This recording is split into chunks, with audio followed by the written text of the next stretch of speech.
In the outskirts of town, late at night, at the local satellite compound, Dr. Newton, a professor of astronomy, and two students were working away in the satellite communications building. They were there, listening for strange sounds in space. Sarah was at the computer, entering the data. Devin was aligning the satellite dish, and Professor Newton was calculating the next location. Devin, the professor said, let us now move the satellite dish towards these coordinates. Devin tapped quickly to move the dish. There was a sound of white noise coming through the radio. They listened for several minutes. Then, they heard a high-pitched chatter from the speakers. Quickly, Sarah! Turn on the recorder! Dr. Newton excitedly shouted. Sarah started the tape recorders. For a few moments they listened intently, all the while tape recorders were reeling faithfully. What do you think it is? Sarah asked. Dr. Newton didn't answer. He just stared at the radio. The chatter continued, then it quickly faded out. The professor finally answered Sarah. It could just be a meteorite passing by. They all continued to stare at the radio intently. Suddenly they heard a great crash as a green light lit up the windows. What was that? Devin asked. They all looked at one another. Let's go have a look, but keep the equipment running, Professor Newton said. They climbed down the stairs to the main floor. The professor opened the door and peeked out cautiously. He didn't see any danger, so he led the two students outside the building. Look over there. Sarah pointed to a strange green light glowing in the darkness. We may need to call the fire department, Devin said solemnly. The professor led the group further away from the building, then stopped in his tracks. There in the ground was a glowing green rock, and embedded in the rock were fragments of some foreign technology. Dr. Newton then took out his pink umbrella and tapped the glowing object. Let's see if it's still hot. He lowered his umbrella tip and touched the surface of the green rock.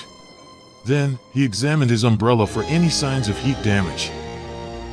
It looks okay, Sarah said. Devin changed the subject. That doesn't look like any meteorite I have ever seen. It looks more like an alien artifact. The doctor sighed. This is not the first time I have seen something like this. The professor then explained. Years ago I was listening to the stars. Then one night, a strange meteorite landed. It was shortly followed by the visitation of beings from another world. I saw them and interacted with them.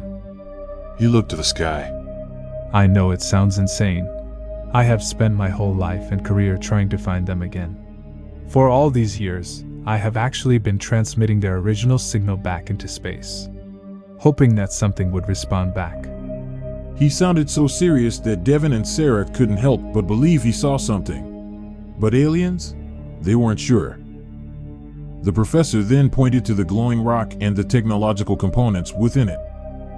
I believe this is a beacon of some sort. I can't say for sure, but perhaps they sent this down to track our signal. Devin and Sarah were speechless. Dr. Newton then changed the subject. Will you two please go back upstairs and check the radios? I am going to look around some more. Use the portable radio to stay in contact.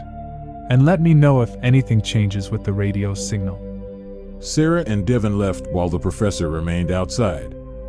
He turned on his portable radio and waited. A few minutes later, Sarah's voice broke over the radio static. Professor, there is a rhythmic pulsing sound coming through the radio.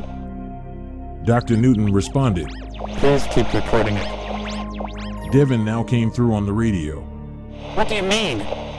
What's happening? Dr. Newton responded back. They're coming for me. The words were chilling. Devin continued to ask the professor to explain, but Dr. Newton didn't respond. He just looked up into the sky. Suddenly, he saw an array of orange lights dancing in peculiar patterns.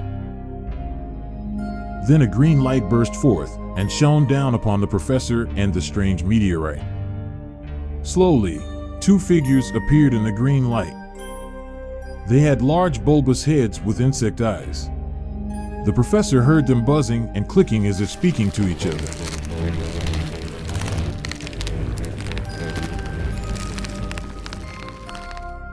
The two figures and the professor stood still for a few moments. Then the professor said on the radio, Devin, Sarah, it has been so good to work with you.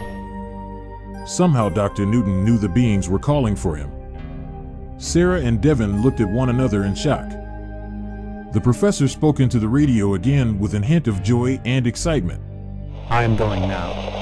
I have been waiting a long time for this. Farewell. His voice crackled off. Devin and Sarah both jumped up from the table, left the room in a flash, and ran down the stairs. Both of them burst from the door, but the doctor was gone. The two figures were nowhere to be seen. Even the strange meteorite had disappeared. All that was left of the encounter was a small crater in the ground. What had just happened? Questions raced rapidly through their minds. Despite the mysteries and questions, one thing was clear. They knew what they saw. Though no one would believe them, they knew that beings from other worlds were real. And that Dr. Newton had gone with them forever.